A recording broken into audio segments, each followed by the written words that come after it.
The meeting in Paris is slated to try to finally construct a successor international agreement to the Kyoto Protocol, which was the agreement which governed nations' voluntary reductions in their carbon dioxide emissions some almost 20 years ago.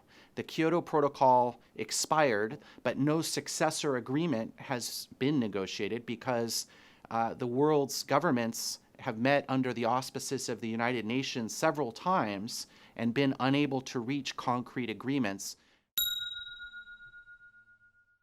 Part of the problem is that the developed countries like the United States and the European Union, which has been leading in this area, want to cut emissions, and especially coal-powered emissions, which are the worst in that they pollute much worse than even standard fossil fuels like oil. And countries which are presently developing, like China and India, argue that the United States went through its pollution phase, therefore they have the right to do that too, because that will give them the economic growth and the industrial base that they will need in the future. So those are good points. On the other hand, we are all in this together. It is a global problem, and we're all going to suffer the consequences. The Climate Change Summit this year is especially important because the U.S. is bringing something really concrete to the table. I think U.S. leadership is absolutely critical. The President has set stringent new targets for corporate average fuel economy, which is fuel efficiency in vehicles. And in particular now, the U.S. EPA just announced the final version of its Clean Power Plan, which calls for pretty substantial reductions in emissions from fossil fuel electrical generating plants by 2030. In addition, the U.S. and China, about a year ago today, reached an agreement on cuts in emissions, and I think that will provide a lot of push toward reaching more concrete agreements. I teach a class where we did a simulation of the negotiations, and they were unable to reach many agreements at all after 10 days of trying. The diplomats are going to have a much more difficult time even than the class did, of course. I would say that the optimism I think that people are finding is that if you consider the top 6 emitting countries of carbon dioxide, which is what creates climate change, then if the top 6 emitters were able to come to an agreement, that would cover about 60% of the world's emissions. So the United States and China have an agreement.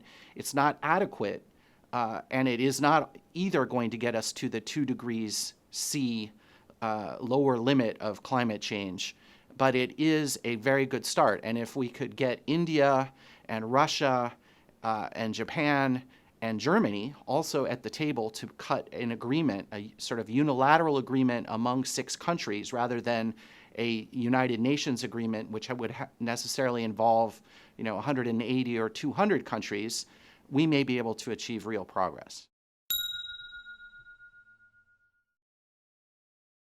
With our work at American University, we're trying to identify the sweet spots, the potential for positive outcomes in how you design energy, environmental, and economic policies. So it's not necessarily a trade-off. Again, despite what the critics say, that you can really get some economic health and other kinds of benefits from clean energy. We know, for example, that a dollar invested in renewable energy generates more jobs than a dollar invested in fossil fuel energy. We know that there are tremendous export opportunities in the renewable energy sector, and successful negotiations in Paris will just increase the interest around the world for new energy technologies. So I think by trying to find those sort of the sweet spots between economic and environmental and energy goals, I think we're trying to make a contribution to how people look at these kinds of issues.